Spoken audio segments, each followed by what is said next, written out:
बिस्मिल्लाहिर्रहमानिर्रहीम अस्सलाम वालेकुम। आप मेरा यूट्यूब चैनल देख रहे हैं। Welcome to my YouTube channel. Food grain supervisor के हवाले से ये मेरी मैथमेटिक्स की आखिरी फ़ाइल होगी, क्योंकि कल मैं कोशिश करूँगा कि आपको एवरीडे साइंस और उसके साथ इस्लामियात के नोट्स अपडेट करके दोबारा भेज दूँ ताकि आपको फ़ायदा होए। और परसों जो है ना, परसों इंशाल्लाह मैं कोशिश करूँगा कि आपकी जो दूसरी फ़ाइल करंट अफेयर और जियोग्राफ़ी और जो जनरल नॉलेज की फ़ाइल है, उसको मैं दोबारा थोड़ा-सा ऐड करके चीज़ें आपको उन फूड ग्रेन सुपरवाइज़र के हवाले से जो चीज़ें इंपॉर्टेंट हैं, उसमें ऐड करके आपको मैं शेयर कर दूँगा। तो आज जो है ना, मैथमेटिक्स की फ़ाइल भी कंप्लीट हो गई है, इंग्लिश की फ़ाइल भी मैंने आपको शेयर कर दी थी। बाकी मुतालिक़ पाकिस्तान तो और इस्लामियत मैंने ऑलरेडी शेयर की हुई है, लेकिन थोड़ा-सा उसको मैं ऐड करके आपको दोबारा ऐड कर दूँगा। तो आज मैथमेटिक्स के जो टॉपिक्स मैंने आपको करवाने हैं, ये तो बाकी तो पिछले सारे हो गए थे। तो आज सिर्फ 2-4 टॉपिक्स करवाऊँगा, बाकी आपने खुद पढ़ लेने हैं। एक रेशियो एंड प्रोपोर्शन का टॉपिक बड़ा इंपॉर्टेंट होता है। ये निस्बत तनासब वाला क्वेश्चन जो होते हैं, ये बड़ा इंपॉर्टेंट, यह करवा दूँगा। क्रॉस मल्टीप्लिकेशन का एक टॉपिक होता है, ये बड़ा इंपॉर्टेंट होता है। बिल्कुल सिंपल सा सादा सा कंसेप्ट है, लेकिन पेपर में पूछ लिया जाता है, ये करवा दूँगा आज।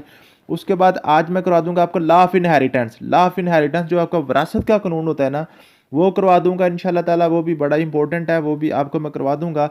उसके बाद यहाँ पे मैं कुछ लिखी है प्रॉफिट एंड लॉस, लीजिंग वगैरह। ये उम्मीद तो नहीं है कि यहाँ पे पूछेगा, लेकिन पूछ भी सकता है, आप इसको देख नज़र देख लीजिएगा। और ज्योमेट्री के वाले से मैंने चीज़ें लिखी हैं, बड़ी सिंपल सिंपल चीज़ें हैं, इसको आपने ज़रूर पढ़ लेना। सिर्फ डेफिनेशन दी है इसमें, आप ज्योमेट्री की डेफिनेशन है, एंगल की डेफिनेशन है, उसके बाद जो आपका जो ना acute angle, obtuse angle, complementary angle, supplementary angle, parallel lines, और ये सारी बड़ी इंपॉर्टेंट चीज़ें, इसको आपने ज़रूर याद करके जाना है। उसके बाद यहाँ पे आपके क्लोज फिगर है, ट्राइंगल है, क्वाड्रिलेटरल है, पेंटागोन, हेक्सागोन। और जो ना ट्राइंगल की जो आपकी जो टाइप्स हैं, खास तौर पे scale and triangle, right angle triangle, acute angle, obtuse angle triangle, ठीक है। ये आपने लाजमी करके जानी है, ठीक है। रेगुलर, पेंटागोन वगैरह, इसको आपने करना है। उसके बाद सबसे इंपॉर्टेंट चीज़ एंड पे लिखी हुई है सर्कल। सर्कल के वाले जो चीज़ें होती है ना, interior of circle, arc, card, diameter, second, sector of circle, segment, ये चीज़ें बड़ी इंपॉर्टेंट होती हैं, इसको आपने याद करके जाना है, ठीक है। उसके बाद ये जो है ना टेंजेंट सर्कल वगैरह, ये सर्कल चीज़ें, ज्योमेट्रिकल शेप्स हैं, लेंथ ऑफ बाउंड्री, ये अपनी चीज़ें याद कर देंगे। और उसके बाद ये पैथागोरस थ्योरम और हीरोज फार्मूला, मोस्ट इंपॉर्टेंट चीज़ें हैं, इसको पढ़ के जाइएगा इंशाल्लाह ताला। इनमें से कुछ ना कुछ आपको पेपर में आ जाएगा। और उसके अलावा अभी जो मैंने आपको करवाना है वो है जी 2-4 आपके जो टॉपिक्स को कवर करवा दूंगा। और अगर आप ये नोट्स लेना चाहते हैं, तो मैंने आपको पहले भी बताया था, जो लोग बच्चे ऑलरेडी मुझसे नोट्स ले चुके हैं, उन्हीं को मैंने यही नोट्स दोबारा जो है ना अपडेट करके साथ साथ जो हम अपने रेगुलर बच्चों को करवा रहे हैं, क्योंकि ये लोग रेगुलर सेशन में तो हमारे ऐड नहीं है। तो रेगुलर सेशन में जो ऐड नहीं है, लेकिन उनका भी मैंने जो 7 तारीख तक एक आरजी ग्रुप बनाया हुआ है, उस ग्रुप का लिंक मैंने इसी वीडियो की डिस्क्रिप्शन में दिया हुआ है। वो सिर्फ जो आरजी बच्चे हैं, जो हमारे रेगुलर बच्चे नहीं है, सिर्फ वही उसमें ऐड हो रहे हैं। तो आप इस लिंक से ऐड हो सकते हैं, इसी वीडियो की डिस्क्रिप्शन में मौजूद है। उसी में ये आपके मैं नोट्स भी डेली बेस पे इंशाल्लाह सेंड करूँगा। अभी भी ये नोट्स मैं आपके सेंड कर दूँगा। तो यहाँ पे देखें जी, यहाँ पे मैं सबसे पहले आपको कानून विरासत करा दूँ। ये बड़ा इंपॉर्टेंट है कि आपका जो ना इस्लामिक इनहेरिटेंस लॉ जो है ना, कानून विरासत, ये बड़ा इंपॉर्टेंट है, पूछ लिया जाता है। सबसे पहला जो जो लॉ है ना, आपने याद करना है, ये जो विरासत का कानून है उस बंदे पे लागू होता है जो बंदा फोत हो जाता है। जो फोत नहीं होता, जिंदा बंदे के ऊपर जो है ना विरासत का कानून लागू नहीं होता। उसकी मर्जी होती है, जिसको मर्जी वो अपनी प्रॉपर्टी से किसी को ज़्यादा दे, किसी को कम दे। लेकिन जब वो फोत हो जाता है, फिर वो शुरू हो जाता है। अब जो बंदा फोत होता है, उसके 2 टाइप्स हो सकती हैं। या तो वो बंदा जो है ना शादीशुदा होगा, मैरिड होगा, ठीक है, या फिर वो होगा अनमैरिड होगा, ठीक है जी। अगर अनमैरिड होगा तो फिर तो बात ही खत्म, उसका सारे का सारा उसके पेरेंट्स को जाएगा, ठीक है। अगर बंदा शादीशुदा है, तो शादीशुदा की दो तीन टाइप्स हो सकती हैं। एक हो सकता है उसकी औलाद हो, इसकी औलाद हो, औलाद में बेटे बेटियां दोनों हो। दूसरी टाइप ये हो सकती है उसकी औलाद तो है, लेकिन सिर्फ बेटियां हैं, सिर्फ बेटियां। तीसरी टाइप ये होती है उसके पास औलाद नहीं है, वो बे औलाद। अल्लाह ताला सबको ये औलाद अता फरमाए, ठीक है जी। तो ये है जी। तो अब जिसके बंदे की औलाद है, औलाद में बेटे भी होंगे, बेटियां भी होंगी। और जिसके पास सिर्फ बेटियां हैं, वो उसकी 2 टाइप्स हैं, या तो एक ही बेटी होगी या एक से ज़्यादा बेटियां होंगी, या जो उसके पास औलाद नहीं है, ठीक है। अब यहाँ पे आपने देखना है, ये बिल्कुल सिंपल सी चीज़ें हैं, ठीक है। अगर किसी बंदे के पास औलाद है, वो बेटे हैं, बेटियां हैं, कुछ भी है, तो उसको बीवी का हिस्सा मिलेगा 8वां, बीवी को हिस्सा मिलेगा 8वां। अगर इसके बंदे के पास औलाद नहीं है, फिर बीवी को हिस्सा मिलेगा चौथा, बीवी को हिस्सा मिलेगा चौथा। ये आपने याद कर लेना, क्लियर कट चीज़ याद कर लेनी है, ठीक है जी। बीवी का हिस्सा अक्सर वो पूछ लेता है कि बीवी का हिस्सा कौन सा होता है। तो अगर औलाद है तो बीवी का हिस्सा कितना है जी, 8वां है। अगर औलाद नहीं है तो बीवी का हिस्सा कौन सा है जी, 1/4 है, ठीक है। समझ आ गई है जी। अब नेक्स्ट चलते हैं उसकी औलाद की तरफ। उसमें औलाद में खासतौर पर बेटियों का हिस्सा पूछता है, बेटियों का। अगर तो बेटे और बेटियां दोनों हैं, नूरीना औलाद है, बेटे और बेटियां दोनों हैं, तो फिर वो क्या करेंगे, सबसे पहले फॉर एग्जांपल एक बंदा है, उसके पास उसने जो विरासत छोड़ी है ना, वो उसकी विरासत छोड़ी है उसने 80,000 रुपया या 8 लाख समझ लेंगे, 80,000 समझ लेंगे, जल्दी समझ आ जाएगी। एक बंदे ने विरासत छोड़ी है 80,000 रुपया, ठीक है जी। अब क्या है जी, उसका जी 3 बेटे हैं, 3 उसके बेटे हैं और एक उसकी बेटी है, ठीक है, और एक उसकी बीवी है। इसमें हमने विरासत तकसीम करनी है। सबसे पहले आपने क्या करना है, आपने 1/8 हिस्सा बीवी का निकाल देना है। बीवी का 1/8 हिस्सा मीन के 80,000 को आपने 8 पे तकसीम करना है, ये कितने का 10,000, 10,000 खत्म हो गया, बीवी का निकल गया, पीछे रह गया 7,000, 70,000, कितना रहेगा 70,000। अब इस 70,000 को आपने बेटे और बेटियों में तकसीम करना है। जो बेटा होता है, बेटे के हिस्से होते हैं 2 और बेटी का हिस्सा होता है 1। बेटे का डबल हिस्सा होता है, बेटी का सिंगल हिस्सा होता है। मीन्स के ये जो 70,000 रुपया है, इसके हम कितने हिस्से करेंगे, एक जो 3 बेटे हैं ना, 3 बेटों के हिस्से होंगे 6, यानी कि एक बेटे का डबल होना है ना, और एक बेटी का हिस्सा होगा 1, यानी कि टोटल इसके 7 हिस्से होंगे, 7 हिस्से। 70 को 7 पे तकसीम कर ले, 10,000 आता है। और हर हिस्से का बेटी को एक हिस्सा मिलना है 10,000 और बेटे को मिलेगा डबल डबल, यानी कि 20,000 बेटे को मिल जाएगा, ठीक है। एक बेटी जो है ना, जो एक बेटा जो होता है वो 2 बेटियों के बराबर होता है। मीन्स के बेटी का हिस्सा आधा होता है, बेटे का पूरा होता है, या बेटे का डबल होता है और बेटी का सिंगल हिस्सा होता है, ठीक है जी। इस तरह पूछा जा सकता है। अगर सिर्फ बेटियां हैं, तो फिर 1/8 तो होगा बीवी का और 2/3 हिस्सा होगा बेटियों का और बाकी हिस्सा जो होगा वो पेरेंट्स का होगा, ठीक है जी। 1/3 हिस्सा कौन सा होगा, पेरेंट्स का होगा। अगर सिर्फ एक ही बेटी है तो फिर 1/8 हिस्सा बीवी का होगा और 1/2 हिस्सा, आधा हिस्सा, 1/2 हिस्सा जो है ना वो उसकी बेटी का होगा, बाकी जो है ना उसका उसके पेरेंट्स का होगा। ये आपने 2-4 चीज़ें याद कर लेनी है, तो ये इंशाल्लाह इसी में से क्वेश्चन आएगा। ये मैंने क्वेश्चन भी नोट्सों में लिखे हुए हैं, इसको सॉल्व करने की कोशिश करें तो आपको सारा समझ आ जाएगा। मैं यहाँ पर जल्दी जल्दी करवा रहा हूँ क्योंकि अब यहाँ पर टाइम नहीं है, बिल्कुल शार्ट है। मैंने एक ही लेक्चर में बहुत ज़्यादा ये कंसेप्ट आपके सारे टॉपिक्स को कवर करना होता है। ये इन टॉपिक्स को मैंने एक एक टॉपिक को पूरे आधे आधे घंटे का लेक्चर डिटेल भी मैंने दिया हुआ है और नेक्स्ट भी हमने देना है। जैसे ये फ्रूट ग्रेन सुपर का हमारा सेशन ये खत्म हो जाएगा ना, तो नेक्स्ट दोबारा जब हम अपने रेगुलर रूटीन में जाएंगे ना, अपने रेगुलर सेशन में जाएंगे, तो फिर हम ये सारे के जो आपके टॉपिक्स हैं इनको फिर हम इन डिटेल्स एक एक दिन में सारा टॉपिक इंशाल्लाह डेप्थ में फुल जो है ना डीपली इसको पढ़ेंगे और आपको सारा इंशाल्लाह ताला गोल के पिला के छोड़ूंगा। तो यहाँ पे आज थोड़ा सा आपने इसको जल्दी जल्दी कर लेना है। उसके बाद आपका है जी क्रॉस मल्टीप्लिकेशन। क्रॉस मल्टीप्लिकेशन के क्वेश्चन बिल्कुल सिंपल होते हैं, वो पूछ रहता है आमतौर पे जी, ऐसा लिखा होता है आपके पास 3x+4 इज इक्वल टू, वो पूछ लेता है जी आपके पास है क्वेश्चन है 10, ठीक है, कहता है यहाँ पे x की कीमत निकालें। तो ये मैथमेटिक्स वालों के लिए तो बिल्कुल सिंपल चीज़ें हैं, जो मैथमेटिक्स वाले नहीं है उनको थोड़े से परेशान करती हैं चीज़ें। तो हमेशा आपने याद रखना, जब आप किसी भी नंबर को, ये जो बराबर होता है ना, ये बराबर, ये इक्वल का साइन होता है। इक्वल का साइन समझिए कि पुल है आपका, ये आपका का पुल है, ब्रिज है। जब इस ब्रिज को आप पार करवाएंगे किसी नंबर को, इस ब्रिज से लेफ्ट से राइट की तरफ या राइट से लेफ्ट की तरफ लेके आएंगे, जो प्लस वाला नंबर होगा वो माइनस में कन्वर्ट हो जाएगा, जो माइनस वाला होगा वो प्लस में कन्वर्ट हो जाएगा, जो ज़रब वाला होगा वो तकसीम में कन्वर्ट हो जाएगा, तो जो तकसीम वाला होगा वो ज़रब में तकसीम कन्वर्ट हो जाएगा। मीन के एक दूसरे के उलट हो जाएंगे, ठीक है। ये 4 इसमें जमा करा, उधर जाके माइनस हो जाएगा, 3x इधर अकेला रह जाएगा, 10 में से 4 माइनस हो जाएगा, इधर प्लस का तो जाकर माइनस हो जाएगा, 3x = 6 बच जाएगा, ठीक है।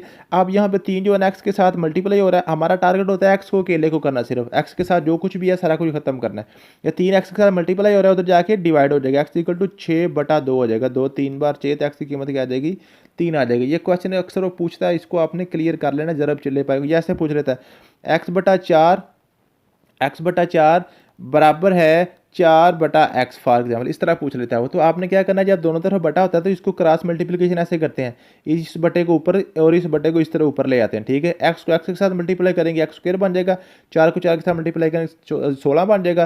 फिर इसको आपने जजर लेना होता है, जजर मुरब्बे के साथ काट जाएगा और ये आपके पास आ जाएगा, इसका आंसर होगा जमा-4, ठीक है जी। इस तरह भी कर लेता है वो, आपसे पूछ सकता है क्वेश्चन। तो क्रॉस मल्टीप्लिकेशन के क्वेश्चन मैंने 5-6 लिखे हुए हैं, वो आप प्रैक्टिस कीजिएगा, इंशाल्लाह ताला आपके कवर हो जाएंगे, ठीक है जी। यहाँ पे लिखा हुआ ये आपकी क्रॉस मल्टीप्लिकेशन मैंने लिखी हुई है, ठीक है जी। तो ये क्रॉस मल्टीप्लिकेशन, इसको आप कर, इसके सामने आंसर भी लिखे हुए हैं, तो आप इसको करके देखिएगा, इंशाल्लाह ताला आपका कवर हो जाएगा। 9/x = 3, ये बड़ा इंपॉर्टेंट है, पीपीटी में पूछा जाता है। 9/x = 3 कहता है जी बताएं x की कीमत क्या होगी। तो आपने क्या करना है, इसको क्रॉस मल्टीप्लिकेशन कैसे करेंगे, जिसके नीचे कुछ ना हो उसके नीचे 1 होता है, ये आपने याद कर लेना, ठीक है। अब इसको क्रॉस मल्टीप्लाई का, ये इधर ये इधर, 9 एक बार 9 और 3 एक बार 3x, ठीक है। और अब ये 3 इधर आ जाएगा, 9/3 इक्वल टू एक्स, तो x की कीमत क्या आ जाएगी आपके पास 3 आ जाएगी, ठीक है। इस तरह आपने क्रॉस मल्टीप्लिकेशन के क्वेश्चन भी क्लियर करके जाने हैं। और यहाँ पे एक और थोड़ी जिमन सी मैं आपको बात बता दूँ रेशियो प्रोपोर्शन में जाने से पहले, कि जो इसके बेसिक 4-5 फार्मूले हैं ना वो आपने ज़रूर याद करके जाने हैं। एक तो आपका फार्मूला था a² - b² equal to a + b into a - b, ये एक फार्मूला बिल्कुल सिंपल सा होता है। और एक होता है a + b का whole square equal to a² + b² + 2ab, ये, और a - b का square equal to a² + b² - 2ab, ठीक है। ये आपने याद करके जाने हैं लाजमी। और एक 4ab वाला और 2 इंटू a² + b², ये बिल्कुल सिंपल सिंपल से फार्मूले हैं 5-6, ये आप याद कर लीजिएगा, हो सकता है वो आपसे पूछ ले, ठीक है जी। आप चलते हैं अपने रेशियो एंड प्रोपोर्शन की तरफ। रेशियो एंड प्रोपोर्शन जो क्वेश्चन होते हैं ना, हमेशा आप याद रखिएगा बात, रेशियो एंड प्रोपोर्शन में जो भी चीज़ इन्वॉल्व होती है ना, सबसे पहले आपने देखना होता है कौन कौन सी चीज़ें उसमें इन्वॉल्व हो रही हैं। हर चीज़ 2 दफ़ा उसमें यूज़ होती है, हर चीज़ 2 दफ़ा। कैसे जी? फॉर एग्जाम्पल आपको रेशियो एंड प्रोपोर्शन क्वेश्चन पढ़ाऊँ, पहले ये पूछ लेता है जी रेशियो एंड प्रोपोर्शन में पहली टर्म को क्या कहते हैं, दूसरी टर्म को क्या कहते हैं, ये मैंने लिखा हुआ है, आप याद कर लिया। एंटीसीडेंट और कॉन्सिक्वेंट, ये आप याद कर लीजिएगा। डायरेक्ट प्रोपोर्शन और इन्वर्स प्रोपोर्शन का वो पूछ सकता है, ये याद कर लीजिएगा, ये मैंने लिखा हुआ है। उसके बाद ये थर्ड और फोर्थ प्रोपोर्शन है। क्वेश्चन आप देखें जी, सबसे पहले क्वेश्चन ये है 30 man repair are road in 56 days by working in 6 hours daily. सबसे पहले आपने देखना होता है कि इसमें कौन कौन सी चीज़ें इन्वॉल्व हो रही हैं, कौन कौन सी चीज़ों के साथ गिनती इन्वॉल्व हो रही है, ये आपने याद करना है। 30 मैन, सबसे पहले आपने क्या याद किया, 30 मैन, मीन के सबसे पहले हमारे पास आए मैन, और वो कितने हैं 30 हैं, ये आपने ऐसे नीचे लिख लिया, ठीक है। साथ आपने रेशियो का साइन लगा देना, ठीक है। अब क्या करेंगे, नेक्स्ट आप देखेंगे repair are road, road use हुआ है लेकिन रोड के साथ गिनती नहीं है, इसको छोड़ दें। इन 56 डेज, 56 डेज मीन के नेक्स्ट हमारे पास क्या यूज़ हुए हैं, डेज यूज़ हुए हैं, क्या यूज़ हुए हैं, डेज हुए हैं, ये 56 आ गए, ठीक है। इसको आपने ऐसे लिखते जाना है। उसके बाद नेक्स्ट देखें, नेक्स्ट क्या आ रहा है जी, 50 बाय वर्किंग 6 आवर्स, 6 आवर, गिनती यूज़ होगी 6 आवर, यानी कि आवर्स भी यूज़ हुए हैं, घंटे यूज़ हुए हैं आपके, ठीक है जी। और ये कितने हैं जी, 6 है, 6 है। समझ आ गई है, क्लियर होगी बात। अब नेक्स्ट चलते हैं, नेक्स्ट पढ़ेंगे। अब ये तीनों चीज़ें आपको दोबारा इसमें नजर आएंगी। अब क्या कहता जी, in how many days 45 men will repair the same road by working 7 hours daily. जब देखें ना 7 आवर्स भी दोबारा आ गए, आवर्स दोबारा आ गए, और 45 मैन भी दोबारा आ गए, और डेज हाउ मैनी डेज कह रहा है, यानी कि कितने डेज है उसको एक्स लिखेंगे, ठीक है जी। तो आपके पास मैन अब हो गए हैं 45, डेज हो गए हमारे पास एक्स, और आवर्स हो गए हैं 7। इसी तरह आपने हर क्वेश्चन को यहाँ पे क्लियर करना है, ठीक है जी। फिर आपने क्या करना, जब ये लिख लें तो सबसे इंपॉर्टेंट काम यहाँ पे शुरू होता है, एक्स से ऊपर की तरफ आपने तीर लगा देना। एक्स हमेशा हर क्वेश्चन में ऐसे करना है, एक्स से ऊपर की तरफ आपने तीर लगा देना। अब यहाँ से फिर आपने क्या करना है, यहाँ पे आके आपने थोड़ा सा कॉमन सेंस को यूज़ करना है। आपने समझना है ये वाला खाना जो मैन वाला है ना, ये आपके पास है ही कोई नहीं, ये ख़त्म है। सिर्फ ये आर्थ वाला आप पहले देखें, सिर्फ इस थोड़ा सा आपने कॉमन सेंस यूज़ करनी है। 6 घंटे एक बंदा काम करता है और वो काम ख़त्म करता है 56 डेज़ में, 56 डेज लग। फॉर एग्जाम्पल एक बंदा बुक पढ़ रहा है, हर रोज़ 6 घंटे पढ़ता है, तो उसके 56 डेज लगते हैं उसको जनाब जो है ना बुक को ख़त्म करने के लिए। अगर वो बंदा 7 घंटे पढ़ना शुरू कर दे तो बुक जल्दी ख़त्म करेगा क्या लेट ख़त्म करेगा, जल्दी ख़त्म करेगा ना, मीन को दिन थोड़े लगेंगे। इट मीन कि अगर आवर्स बढ़ गए हैं तो दिन कम हो गए हैं, तो फिर ये जो आपने तीर लगाया ना, ये वाला तीर, इस तीर के उलट तीर लगा देंगे, ये ऊपर को लगाया या हम नीचे को लगा देंगे, ठीक है।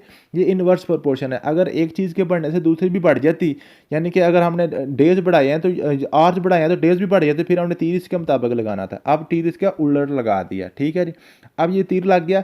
अब मैन की तरफ आ जाएं, ठीक है जी। अब आ जाएं मैन की तरफ, मैन की तरफ आते हैं जी। ये हमारे थे मैन थे जी, ठीक है। ये तीर हमने लगा लिया, ये भी लगा लिया। आप समझिए आर्थ वाला आपके पास कोई नहीं है, आर्थ वाला खाना आपके पास कोई नहीं है, मैन वाला आपने सिर्फ देखना है। मैन वाले में आज देखेंगे, फिर आपने कॉमन सेंस यूज़ करना है। अगर 30 आदमी काम करते हैं तो वो दिन लगते हैं 56 दिनों में जाके काम खत्म होता है। अगर हम मजदूर बढ़ा देते हैं, मिस्त्री ज़्यादा 45 कर देते हैं तो काम जल्दी खत्म हो जाएगा।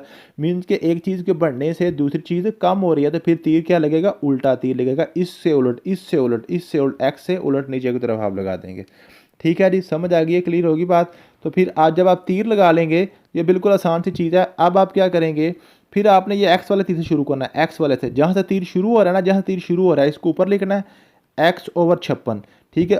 आगे लिखेंगे बराबर। फिर आपने यहाँ पे देखना है तीर कहाँ से शुरू हो रहा है, 6 से शुरू हो रहा है, 6/7 लिखते हैं, साथ ज़रब लगाएंगे। यहाँ पे देखें कहाँ से तीर शुरू हो रहा है, 30 से शुरू, ऊपर से शुरू हो रहा है, 30/45, ठीक है जी।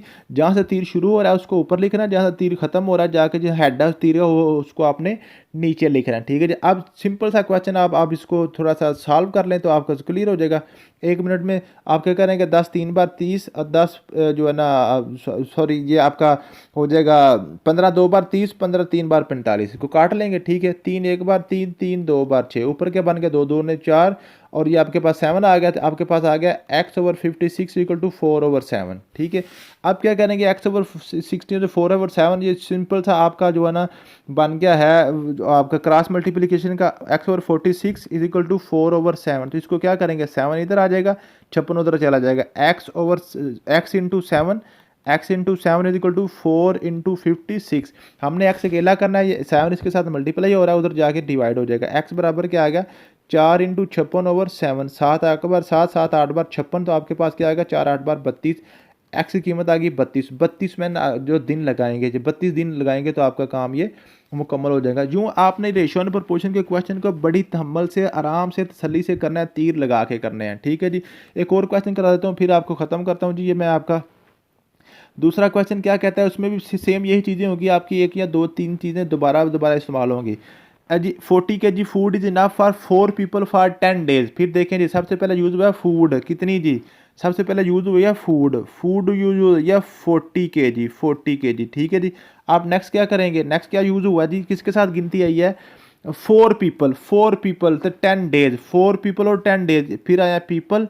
ठीक है जी, ये 4 पीपल हैं, और फिर आपके पास आए हैं डेज, डेज आपके पास आए हैं 10। ठीक है, अब दोबारा देखें ये चीज़ें फिर दोबारा आपके पास यूज़ होंगी। How much food is required for 15 days if people are the same, if people are the same, people दोबारा उतने ही हैं, कितने हैं, 4 पीपल ही हैं। ठीक है, और food, how much food required, दिन कितने हो गए हैं, 15 हो गए हैं। ठीक है, दिन हमारे पास अब 15 हो गए हैं, पीपल आपके 4 के 4 ही हैं, और फूड कहता है हाउ मच, कितनी चाहिए। ठीक है, ये देखें, फिर हमने इसको सीधा कर लिया, अब तीर लगाएंगे, एक्स से शुरू करेंगे, ऊपर को लगा देंगे। अब यहाँ पे देखें, 4 पहले भी 4 बंदे थे, नीचे भी 4 बंदे हैं, अब इसमें कोई फ़र्क नहीं आएगा, ये सीधा ऊपर के ऊपर ही तीर आ जाएगा, ये तो फ़र्क ही नहीं पड़ा। ठीक है, जो 4 के 4 रहे हैं। अब यहाँ पे आप देखें, डेज डेज पे देखें, आप समझें ये वाला खाना आपके पास अभी है ही नहीं, सिर्फ आपने ये देखना है एक्स वाला, और इसके साथ आपने तीर आपने फैसला करना तीर हम कैसे लगाएंगे। जब आपके पास खुराक थी 40 किलो, खुराक थी 40 किलो, तो खुराक 40 किलो हम खाते थे 10 दिनों में, खाते थे 10 दिनों में। ठीक है, आप देखें, अब दिन हो गए हैं 15, 15 दिन हमने खाना है, 15 दिन खाना है, तो खुराक हमें कितनी चाहिए, ज़्यादा चाहिए ना, 10 दिनों के लिए तो हमें 40 किलो चाहिए ना, 10 किलो, 10 दिन निकालने के लिए, 10 दिन खाने के लिए हमें 40 किलो चाहिए। तो अगर हम 15 दिन खाना खाएंगे तो फिर हम ज़्यादा ही खाएंगे ना, मीन के 15 दिन, जितने दिन बढ़ेंगे उतनी खुराक भी हमें बढ़ानी पड़ेगी, तो फिर ये इसका भी तीर ऊपर को ही आएगा, मीन्स के एक चीज़ के बढ़ने से दूसरी चीज़ भी बढ़ गई है। तो सिंपल सी चीज़ है, अब इसको आप उसी फिर फार्मूले से लिख लें, ये आपका एक्स से शुरू हो रहा है, x/40 बराबर क्या आ गया, ये भी 4 से शुरू हो रहा है, 4/4 ज़रब ये क्या आ जाएगा, 15 से शुरू हो रहा है, 15/10। सिंपल इसको आप इसको हल करें, 4 4 से कैंसिल हो गया, 5 2 बार 10, 5 3 बार 15, x/40 इक्वल टू 3/2 आपके पास आ गया। ठीक है जी, इसको मैं क्लियर करके इसको लिख दूँ, ये आपके पास आ गया x/40 बराबर क्या आ गया, 3/2। ये इसको क्रॉस मल्टीप्लाई करें, इधर ये इधर 2x इक्वल टू क्या आ गया, 4 3 बार 120। ठीक है जी, अब x को खाली करें, 2 इधर से ख़त्म करके तो जाकर डिवाइड हो जाएगा, 2 1 बार 2 2 6 बार बना 60 आ जाएगा। तो आपका आंसर कितना आ गया जी, 60 आ गया। ठीक है जी, समझ आ गई है। तो यूँ आप इस तरह इसको आस्ता आस्ता करके 60 के जी जो ना, इसको तरतीब के साथ रेशियो एंड प्रोपोर्शन को करेंगे तो आपके सारे क्वेश्चन हो जाएंगे। ठीक है, प्रॉफिट एंड लॉस के वाले ऐसे क्वेश्चन है बड़े सिंपल है। PRT इसका फार्मूला था, P for payment, R for rate, T for इसका टाइम होता है, इसको आप कर लीजिएगा। तो यूँ जी कल इंशाल्लाह ताला आपकी जो है इस्लामियात और मुताला की मैं फ़ाइल दोबारा शेयर करूँगा अपडेट करके। परसों इंशाल्लाह ताला अल्लाह ताला फजल फरमाए, अपना करम फरमाए, तो इंशाल्लाह ताला आपकी जो ना एवरीडे साइंस और कंप्यूटर साइंस, इसको मैं अच्छे तरीके से कंपाइल करके अपडेट करके आपके साथ शेयर करूँगा। उसके बाद आखिरी दिन फिर आपको करंट अफेयर और जनरल नॉलेज करके फिर अल्लाह के सुपुर्द करेंगे। अल्लाह ताला आपको कामयाब करे। अस्सलाम वालेकुम।